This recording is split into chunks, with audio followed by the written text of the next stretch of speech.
আমাদের এই যে সংকট নিয়ে অনেকেই শুধুমাত্র সমাধানের পথটা শুধু সামরিক পথ দিয়ে দেখেন, আবার অনেকে পক্ষে বিপক্ষে নানা ধরনের আলাপ আলোচনা হয়। আমরা দেখি মাঝে মধ্যে যখন বিভিন্ন ফোরামে কোনো এক পক্ষকে বড় করে দেখানো হয়, অন্য পক্ষকে আবার আক্রমণাত্মকভাবে করা হয়। আবার যখন ডিফারেন্ট ফোরামে আলোচনা হয়, তখন আবার এই একটা পরিস্থিতি, এবং এটাকে কেন্দ্র করে আমরা বিভিন্ন সময় সোশ্যাল মিডিয়াতে বা মিডিয়াতে আলাপ আলোচনায় এক ধরনের এনিমিটি তৈরি করার এক ধরনের প্রচেষ্টা বা এক ধরনের লক্ষণ আসলে দেখা যায়।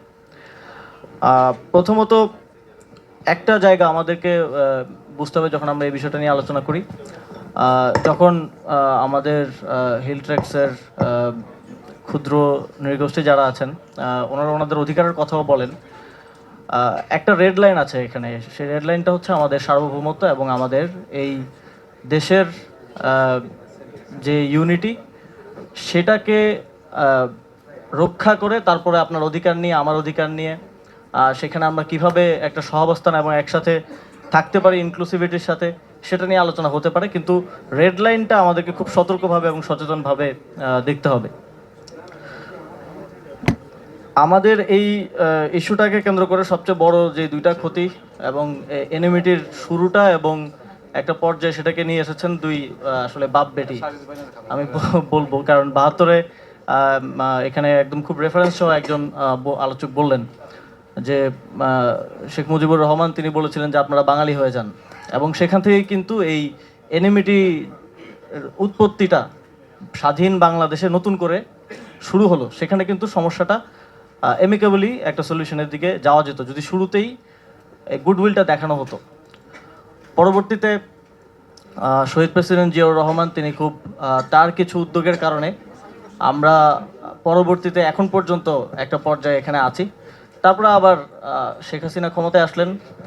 তিনি এসে প্রপার স্টেক হোল্ডার কনসালটেশন ছাড়া, প্রপার একাডেমিক আন্ডারস্ট্যান্ডিং ছাড়া একটা প্রেসক্রাইবড একটা চুক্তির মধ্য দিয়ে আবারও সেই পরিস্থিতিটাকে ঘোলাটে অবস্থায় ফেলে দিলেন, এবং সেখানে আবারও এই বাঙালি অবাঙালির মধ্যে এক ধরনের এনিমিটির জায়গা তৈরি করে রাখলেন। এখন আবার আমাদের সামনে একটা সুযোগ এসেছে, আমরা আবারও একটা জাতীয় বোঝাপড়ার মধ্য দিয়ে এই সমস্যাটার একটা স্থায়ী সমাধানের দিকে যেতে পারি। এবং সমাধানের ক্ষেত্রে আমার মনে হয় প্রথমত এইটার সমাধান তিনটা আমার মনে হয়। একটা হচ্ছে একাডেমিক, আর একটা রাজনৈতিক, আর একটা সামাজিক।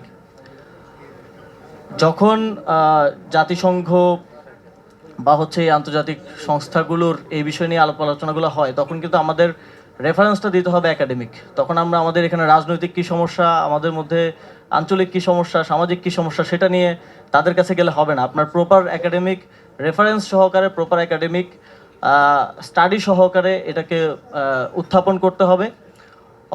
অন্যথায় এটা তো আপনারা জানেন যে আন্তর্জাতিক সংস্থা হিসেবে জাতিসংঘের তাদের এজেন্ডার মধ্যে এটা অন্তর্ভুক্ত।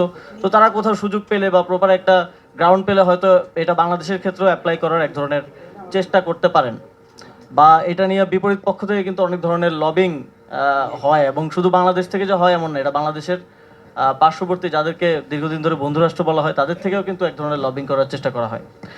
তো সেক্ষেত্রে এই ধরনের একাডেমিক স্টাডিগুলো কে আমার মনে হয় সরকারের পক্ষ থেকে প্রণোদনা দিয়ে করানো প্রয়োজন, এবং একটা গ্লোবাল স্ট্যান্ডার্ড মেনটেন করে করানো প্রয়োজন। এবং এই জিনিসগুলো নিয়ে সরকারের পক্ষ থেকে, পররাষ্ট্র মন্ত্রণালয়ের পক্ষ থেকে জাতিসংঘ সহ অন্যান্য সংস্থাগুলোর সাথে প্রপারলি কমিউনিকেশন করা প্রয়োজন। দ্বিতীয়ত রাজনৈতিকভাবে আমাদেরকে যেটা একটু আগে ফুয়াদ ভাই বলছিলেন যথার্থভাবে, যে রাজনৈতিকভাবে বর্তমান সময়ে আমার মনে হয় একটা সুন্দর প্ল্যাটফর্ম আমাদের আছে যেখানে আমরা ঐক্যবদ্ধভাবে একটা অ্যামিকেবল সলিউশনের দিকে যেতে পারি। এবং আমার মনে হয় যে বর্তমান এক্সিস্টিং সরকারি দল বিরোধী দলের মধ্যে এই ইস্যুতে অন্ততপক্ষে এখানে ফোরামে আমরা যে আলোচনা শুনলাম সেখান থেকে বোঝা যায় যে এক ধরনের বোঝাপড়া আছে। এবং সামাজিক সমাধানের উদ্যোগটা শহীদ প্রেসিডেন্ট জিয়াউর রহমান নিয়েছিলেন, যদিও শেখ হাসিনার চুক্তির ফলে সেখানেও এক ধরনের পরিস্থিতি কিছুটা ঘোলাটে হয়েছে, তারপর আমার মনে হয় খুব দেরি হয়ে যায়নি, এটারও যথার্থ সমাধানে আসা সম্ভব।